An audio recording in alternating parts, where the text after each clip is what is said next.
fomentar el pique.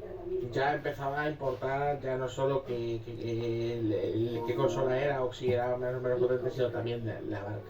Ya miras la marca, los ordenadores también tenían su pique en ese aspecto. Era como una especie de guerra más nerd, ¿no?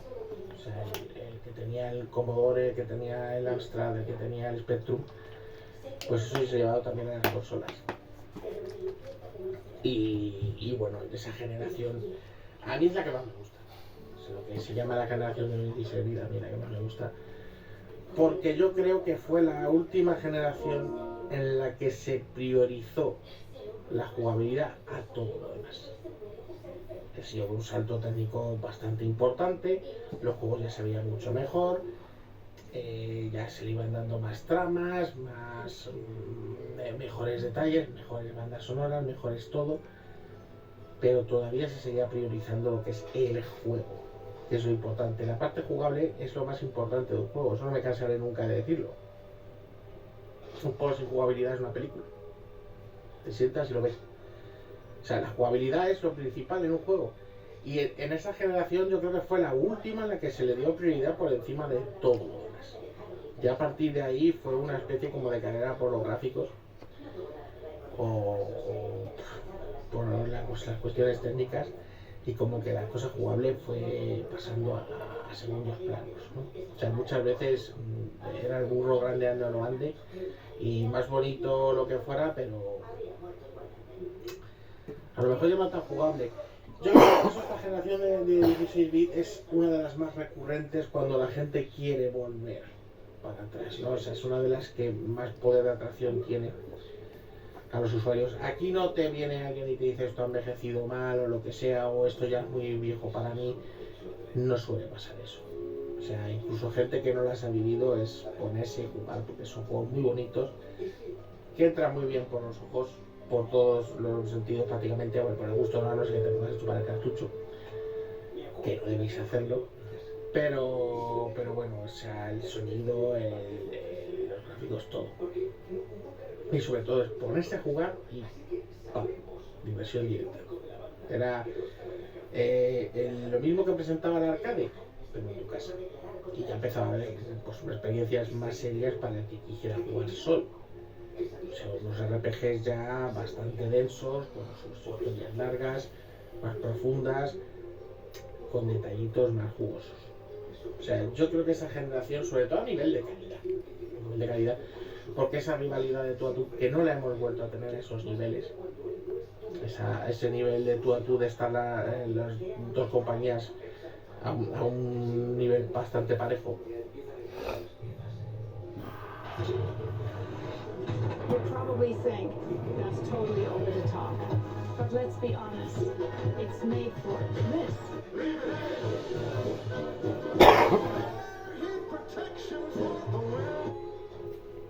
Y compitiendo así de mano a mano, yo creo que eso no lo hemos vuelto a tener, y todo eso se notó. Se notaba mucho en cada juego y en cada cosa, y cómo la personalidad de cada máquina afectaba a los propios juegos en sí. O sea, esa generación para mí fue, digamos, por lo menos en mi favorita. No sé, yo te voy a decir la mejor, pero para mí desde luego la que más me gusta. Y ya digo, la más accesible para volver, y la que más fácilmente consigue que tantos años después la gente quiera seguir jugando a eso.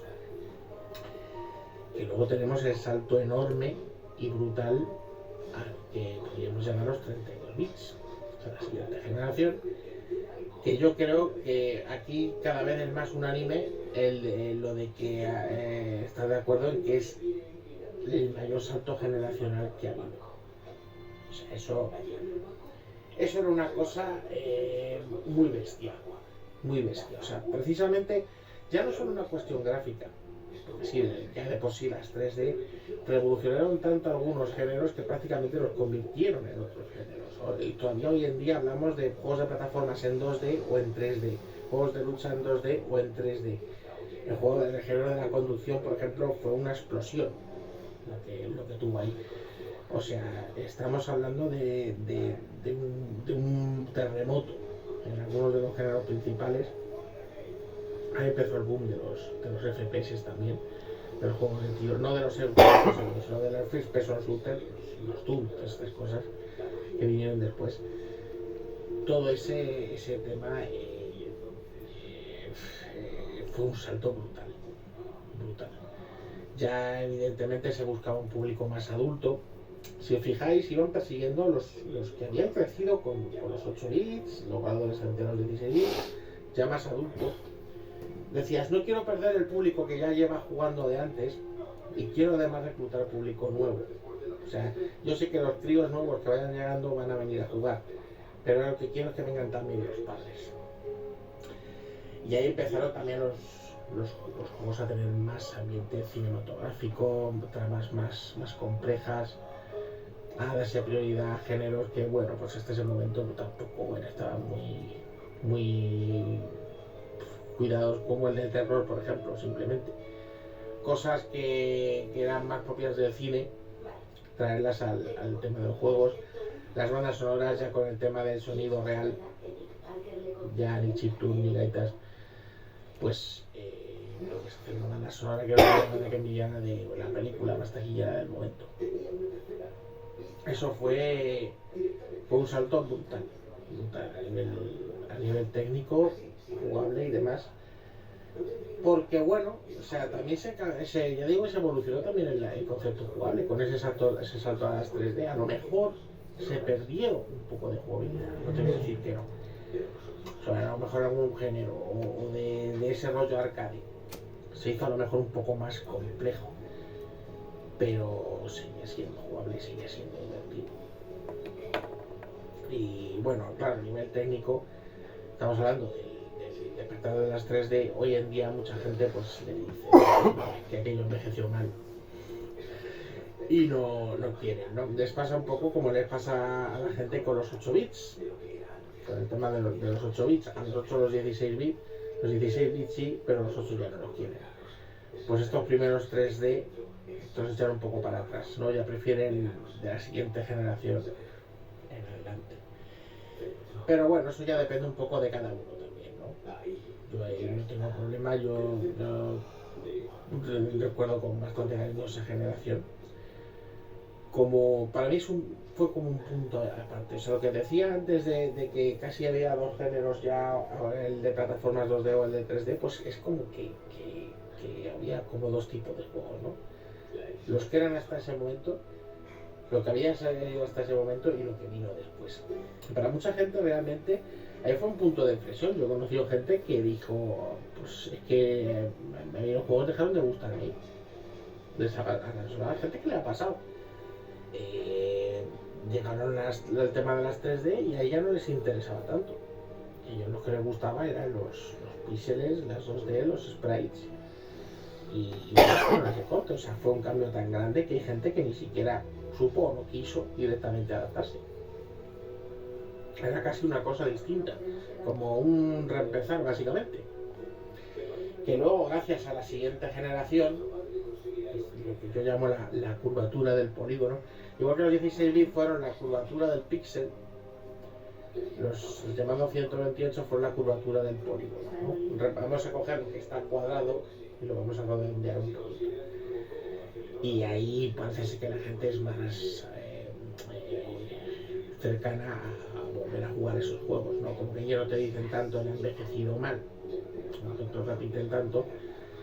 Y bueno, tenemos cosas muy bonitas gráficamente a nivel visual en esa generación. Y ahí yo creo que esta generación, además yo la tengo con especial cariño porque fue la primera en la que conseguí todas las consolas principales en su momento, en su época. Yo creo que fue un punto también clave en varios aspectos, porque esa generación, la que hablamos de Play 2, GameCube, Xbox, lo primero que cogieras la consola que cogieras, no te equivocabas. Daba igual si fuera la Dreamcast, la Play 2, la GameCube, la Xbox, te daba igual si había vendido más o si había vendido menos. Tenías un catálogo tremendo y montones de juegazos. Ya con que tuvieras dos, que no dejo a Game Boy Advance fuera del saco también. Aunque tuvieras 2 de estas consolas, ya tenías de sobra para toda la generación. O sea, es que era la generación en la que no te equivocabas. Podías comprar una consola que vendiera más o menos, pero te lo ibas a pasar bien con cualquiera de ellas. Yo la verdad es que no tengo queja. Las llegué a tener todas en su momento y no tengo queja.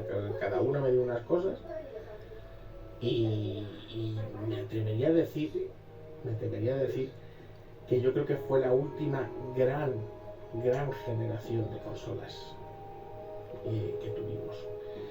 Porque a partir de ahí llevan a cambiar mucho las cosas. Y alguno dirá, bueno, pero tú lo dices por las consolas de Sega, porque ella fuese la última. No creo que tenga que ver con eso. Pero sí, que muchas veces lo he dicho, que esa locura de Sega de sacar cacharros sin saber lo que iba a pasar se echa un poco de menos. Pero no es por eso. No es por eso realmente.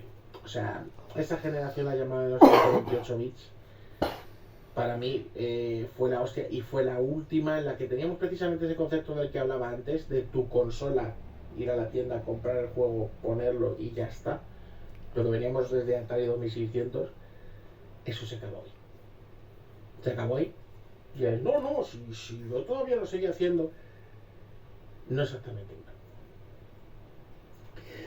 Ya la generación siguiente, que yo diría, no dejaría fuera de esto a la Wii, porque la Wii para mí fue la última consola, digamos, la última consola de estilo tradicional, aunque comparte esa generación con Play 3 y 360.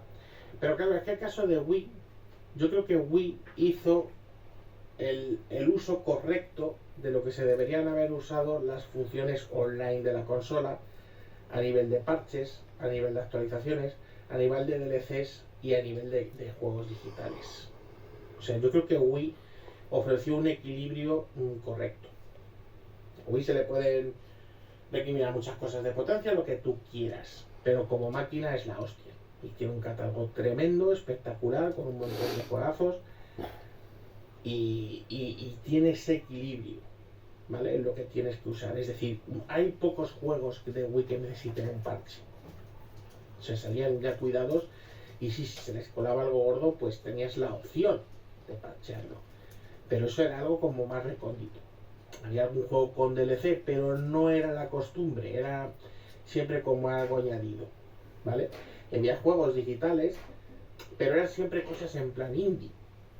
Muy indie, que por lo que fuera no se podían sacar en formato físico, o juegos clásicos en los de la consola virtual. Ese es el equilibrio que deberíamos haber mantenido, por lo menos en mi humilde opinión. Pero Play 3 y 360 no hicieron eso. Play 3 y 360 tuvieron un catalogazo enorme, eso nadie se lo quita, o sea, tienen un montón de juegazos, todas esas cosas. También hay que ver que en esta generación es donde empezó a descender bastante la creatividad y empezamos mucho con las sequelitis y la remasteritis y el remakeitis y el sacar una y otra de los mismos juegos, ¿vale? También hay que verlo ahí. Pero el principal problema es que el tema online con estas consolas empezó a utilizarse de forma abusiva. Como dice el refrán, de aquellos polvos vienen estos lodos, y en el vídeo del pasado viernes, pues bueno, te decía la crisis que tenemos hoy en día. Yo creo que todo esto viene de aquí. Lo que he dicho muchas veces de la rana en la olla, que la vas calentando poquito a poco, aquí fue cuando se encendió la olla. Fue aquí, en esta generación de consolas. Porque se pasa de tener la opción, la interesante opción de poder parchear un juego si tiene un fallo, alguna cosa y tal, a abusar de ello. A empezar a prescindir de grupos de testeo, de equipos de testeo que sacan los juegos como sea. Porque total, ya lo puedo arreglar luego. Tengo que cumplir el deadline, en la línea de tiempo me está pillando, me da igual, lo saco y ya tendré tiempo luego de arreglarlo. ¿Qué pasa? Que muchos juegos no se arreglaron. Ahí tenemos todos en la mente el Sonic 2006, o casos como el de Gran Turismo 5, que salió ultra verde, eso era una beta, y después de 30 y tantas actualizaciones todavía tenía fallos. O sea, es una generación que ponte tú hoy en día a intentar volver a jugar con ella. O sea, que te conecte la consola, que esté todo. Sí, claro, aquí entra en juego el homebrew y lo que tú quieras, pero yo no necesito homebrew para volver a la Master System o a la NES, o a la Saturn, o a la Nintendo 64, o a la Play 1. No sé si me entendéis. Y todo esto es un problema. Es un problema. Y el abuso, sobre todo el tema de los DLCs. Claro, en su día tuvimos polémicas muy grandes, como cuando salió el Resident Evil 5 y la que se le montó a Capcom por el modo Versus, que venía incluido en el disco, pero era de pago. ¿Dónde están esas polémicas ya? Hoy en día hemos visto cosas muchísimo peores y la gente le ha dado igual. Ahí es donde empezó el juego de pasar por aros. Y el tema abusivo y el empezar a sacar juegos digitales que estaban también físicos y el cobrártelos al mismo precio y los 5 euritos por una skin de un color de un personaje. Y es donde se empieza a abusar de todo esto, donde se empieza a salir de madre. Ahí es donde debería haber habido que tener cierto consenso. Ya digo que yo creo que Wii tiene un equilibrio interesante. Pero Sony y Microsoft son multinacionales muy grandes y van a lo que van. Van a intentar mantener unos números grandes para unos accionistas que no invierten 4 para ganar 5. Invierten 4 para ganar 20. Entonces hay que ser más rentable. Encima en esa generación subieron mucho los costes de desarrollo. A nivel técnico se dio lo que yo creo que probablemente sea el último salto técnico apreciable, que esa es otra. Esa es otra. Todavía hoy en día hay juegos de esa generación que los pones y te aguantan el tipo. O sea, a mí me parece... Es una cosa que me llama mucho la atención, decir, ¿cómo puede ser que estén mejor hechos los modelos? Mira, ese Gran Turismo 5 comido de bugs que decía. Pero ¿cómo puede ser que estén mejor hechos los modelos de los coches de Gran Turismo 5 que los del Forza Horizon 6? Y no por enfrentar compañías ni piques ni nada de eso, si os estamos hablando de un juego que tiene la hostia de años ya contra uno de ahora y todavía el que tiene la hostia de años se sigue viendo bien. ¿Cuántos juegos de esa generación se siguen viendo bien hoy en día? O sea, hemos tenido avance, pero está claro que desde entonces el avance no ha sido demasiado.